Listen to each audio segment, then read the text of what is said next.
Assalamualaikum warahmatullahi wabarakatuh.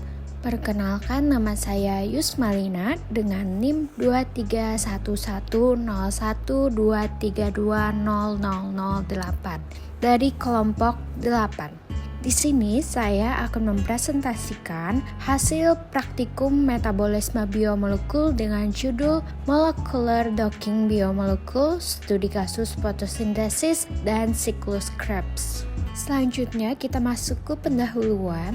Jadi molecular docking adalah metode komputasi yang digunakan untuk memprediksi orientasi dan konformasi optimal suatu ligan ketika berikatan dengan situs aktif protein atau reseptor lainnya.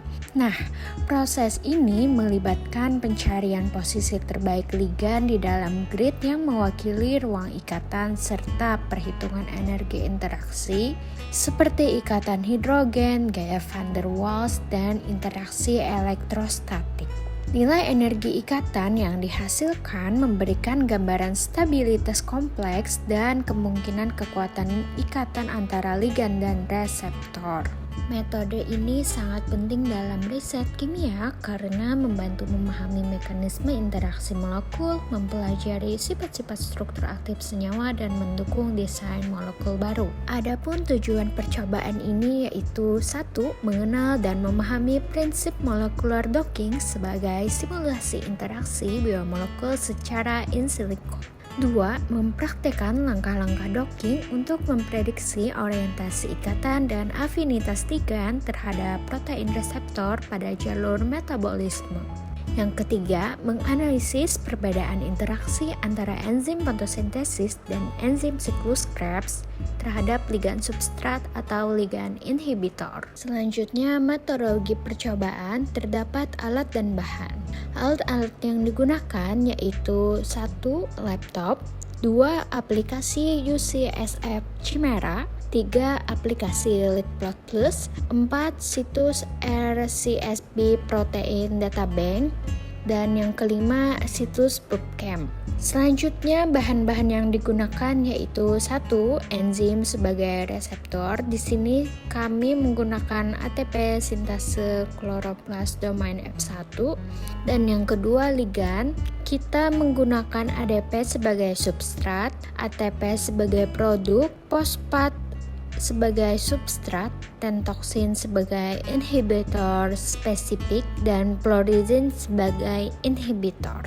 Next, prosedur kerja. Yang pertama, preparasi reseptor. Jadi pada tahap ini struktur protein target diambil dari database seperti PDB, lalu dibersihkan dari komponen yang tidak diperlukan, misalnya air atau ligan bawaan. Tujuan utama langkah ini adalah memastikan reseptor berada dalam kondisi stabil dan siap digunakan untuk proses docking. Yang kedua, preparasi ligan. Jadi, ligan yang akan diuji diunduh atau digambar menggunakan software kimia, kemudian dioptimasi struktur 3D-nya. Energi molekul diturunkan agar bentuknya paling stabil. File ligan kemudian dikonversi ke format PDB-Qt sehingga dapat dikenali oleh Autodoc Pinna. Yang ketiga, penentuan kotak grid. Nah, grid box ditentukan untuk membatasi area pencarian ligan di dalam protein. Ukuran dan posisi grid disesuaikan dengan lokasi binding site atau kantong aktif reseptor. Langkah ini penting agar proses docking fokus pada area yang relevan dan hasilnya lebih akurat. Yang keempat, menjalankan docking. Autodoc Pinna dijalankan dengan memasukkan file reseptor, ligan, dan parameter grid.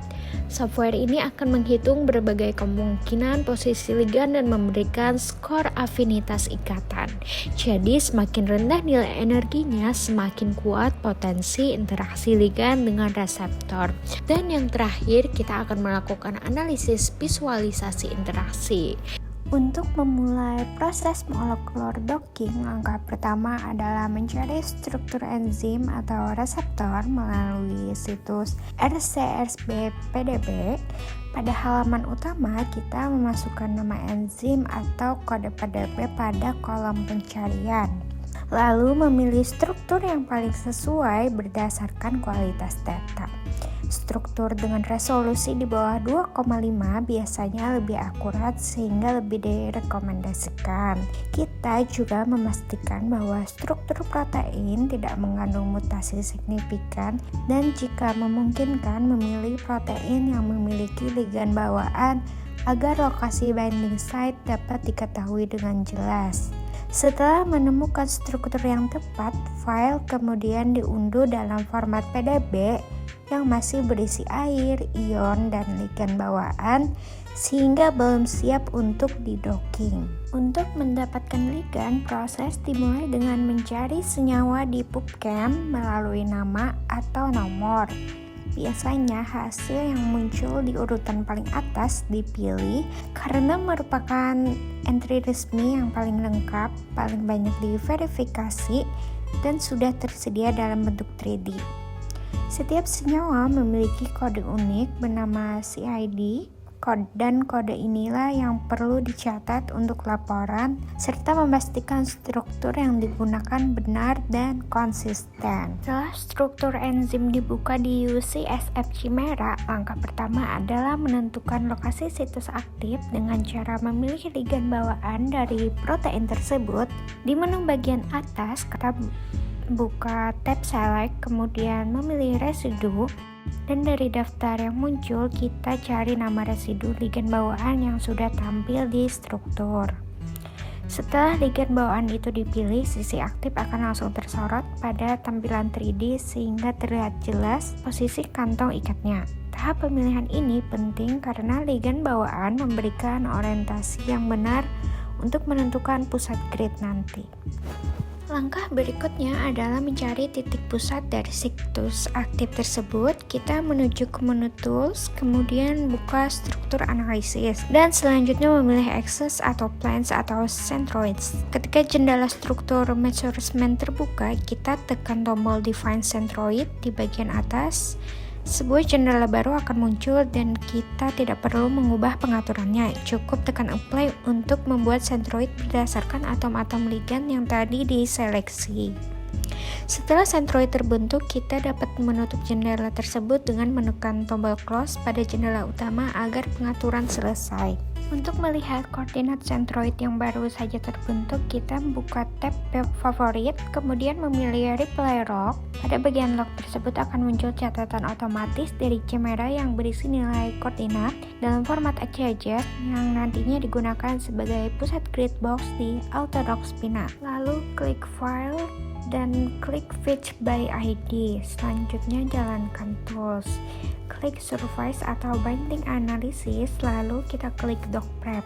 Nah, di sini centang Add Hydrogens dan Add Charts.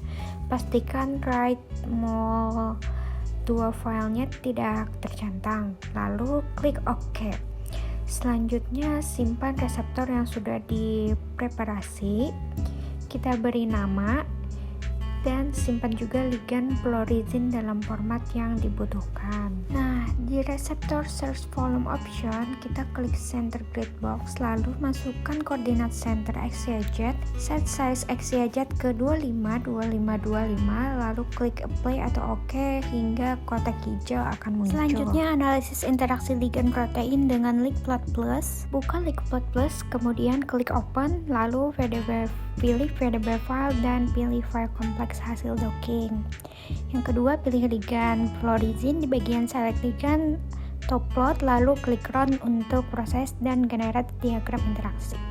Selanjutnya, screenshot hasil diagram interaksi ligan protein. Oke, kita masuk ke hasil analisis. Jadi, hasil docking menunjukkan bahwa fluorizin memiliki afinitas pengikatan yang cukup kuat terhadap target protein. Ditandai dengan skor energi negatif 8,532. Nilai energi bebas ikatan yang negatif menunjukkan bahwa proses pengikatan berlangsung secara spontan dan stabil.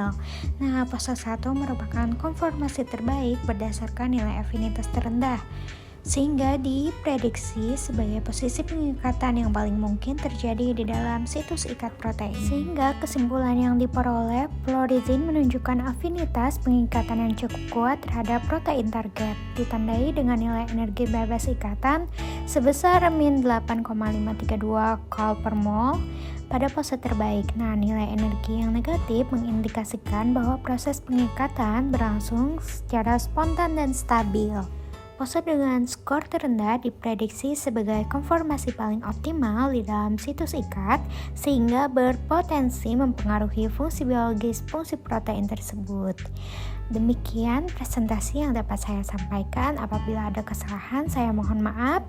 Semoga ilmu ini dapat bermanfaat di kemudian hari. Terima kasih atas perhatiannya. Wassalamualaikum warahmatullahi wabarakatuh.